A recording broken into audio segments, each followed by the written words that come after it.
அரசியல் வேண்டாம் என்று விலகி நிற்பது வானமே இல்லாத பூமியில் நான் வாழப்போகிறேன் என்பதற்கு ஒப்பானது.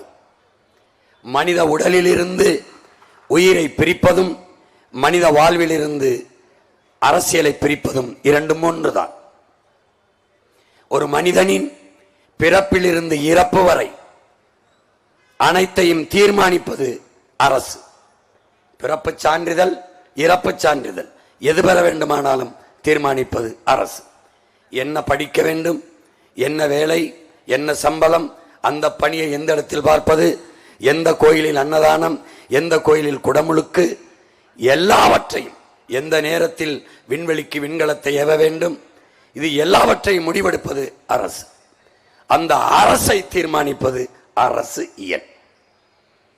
அப்போ நமக்கான அரசியலை நாம் தீர்மானிக்காது, நாம் முடிவெடுக்காது, வேறு யார் முடிவெடுப்பது என்கிற கேள்வியை என் அன்பு தம்பி தங்கிகள், அருமை பெற்றோர்கள் முடிவெடுக்கணும்.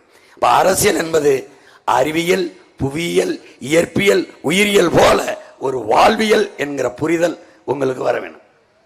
வரிசையில் நின்று 1000 வாங்கிட்டு ஓட்டு போடுவது, வாக்கு செலுத்துவது அல்ல அரசியல். உன் எதிர்காலத்தை, உன் நாட்டின் எதிர்காலத்தை, உன் அடுத்த 5 ஆண்டு கால எதிர்காலத்தை தீர்மானிக்கக்கூடிய தலைவனை தேர்வு செய்கிற அரிய வாய்ப்பை இந்த மக்களாட்சி கோட்பாடு உனக்கு வழங்கியிருக்கிறது. இந்த மக்களாட்சியிலே மக்களுக்கு இருக்கிற கடைசி கருவி, வலிமையான ஆயுதம் வாக்கு. அருமை தம்பி தங்கைகளே, என்னிலும் இளைய என் உடன் பிறந்தார்களே, உங்கள் மதிப்புமிக்க வாக்கை அநீதிக்கெதிராக நீங்கள் தூக்க வேண்டும். அந்த அநீதி எது? அடக்குமுறை, ஒடுக்குமுறை, பசி, பஞ்சம், கொலை, கொள்ளை, சாதிய இழிவு, தீண்டாமை, அடக்குமுறை, இந்த மதுமத போதை, பாலியல் வன்கொடுமை, பெண்ணி அடிமைத்தனம், வள கொள்ளை, இவற்றுக்கெதிராக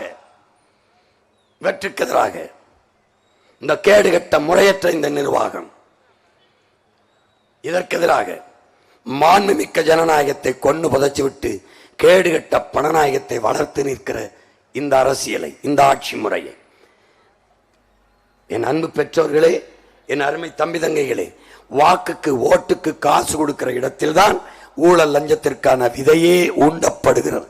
அதை நீங்கள் அறிந்து கொள்ள வேண்டும்.